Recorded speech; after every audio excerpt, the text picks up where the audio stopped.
This is a tutorial on how to fix an intermittent or non-functioning seat control switch on a 2010 Ford F150.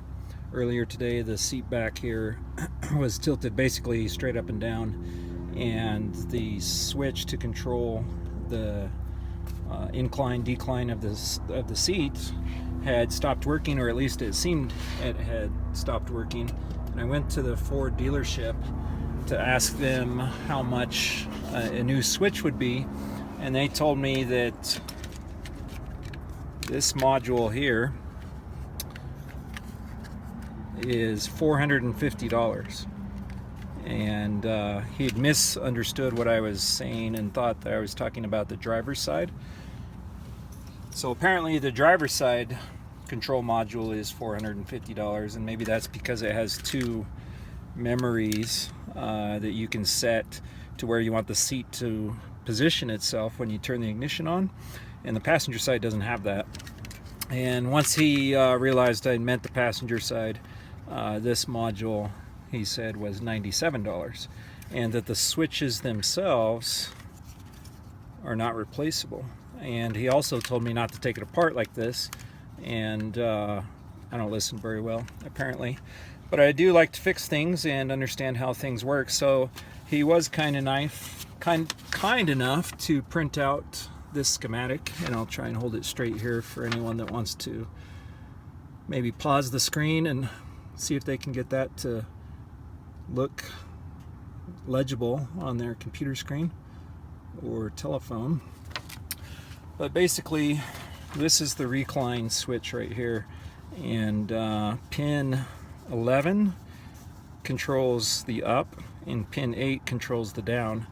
And because it wouldn't go down, I needed to connect pin 8, I believe it was, to pin 3 to determine whether or not the switch itself was the problem or something else was going on. And ultimately what I ended up doing is using a continuity tester to determine if the switch had continuity when closed, and it did intermittently.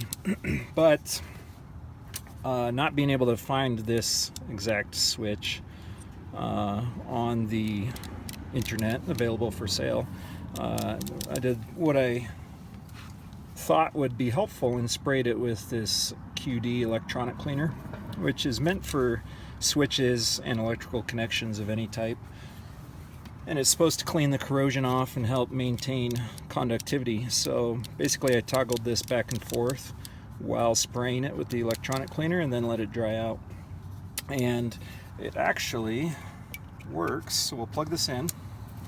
Well, one of those is stuck. Let's see, that one. Okay, we'll plug this in, and then you can see the seat is tilting forward, and now it's tilting backwards. So the incline decline switch is now functioning as it should. And then you won't be able to see this on the video, but that's the lumbar control. And then forwards, backwards, and then we can tilt the rear of the seat down or up, or the front of the seat down or up. So this is considered a, let me get this unplugged here, a 10 position switch. So if you go to Ford and you ask for the passenger side controls, this is about $97. You have two controls here, 4, 6, 8, 10. So 10 positions on this. And in my case, the middle switch, incline decline, wasn't working, and I cleaned it out, and now it is. If you can find these switches online and the actual switch is broken, you can desolder it and solder a new switch on if you're able to solder. And if not, so, well, let me show you how this goes together. There's 6 tabs, 1, 2, 3, 4, 5, 6, and basically that just snaps on there. Let me just make sure the switches are all in the off position. I'm going to snap this back together. And that's basically what the control module will look like when you get it from Ford, if you have to replace the whole module. And if you don't, you just remove the 6 tabs, pull it apart, and do what you need to do with the switches. But to get this off, this sits in here like that, and the rocker for that switch fits through the opening, but these other 2 rockers don't. So you'll need to pop those off. And it looks like the little switch, let's push this back on here. And there's 6 tabs for this as well. And that's here, here, here, here, here. Oh, 7 tabs. There's 4 on this side, 3 on this side.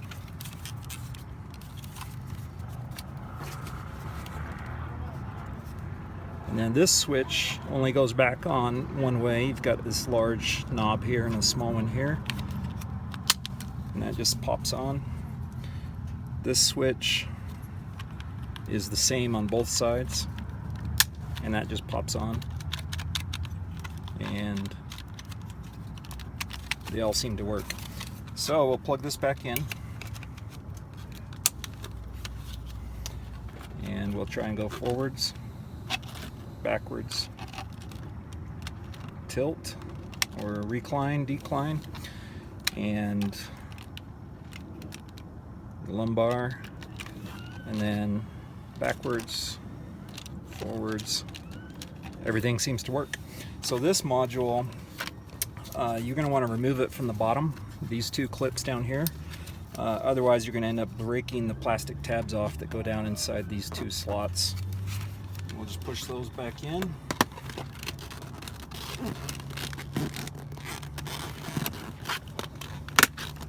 And it snaps in at the bottom. And that's it. That's all there is to it.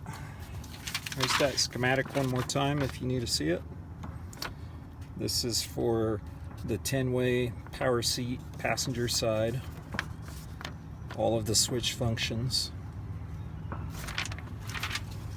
And what I use to clean these switches is just this QT electronic cleaner that I got at a local auto parts store. And that's it. If you have any questions about this, comments, leave them in the comments section, and I'll try and respond to them. Thanks for watching.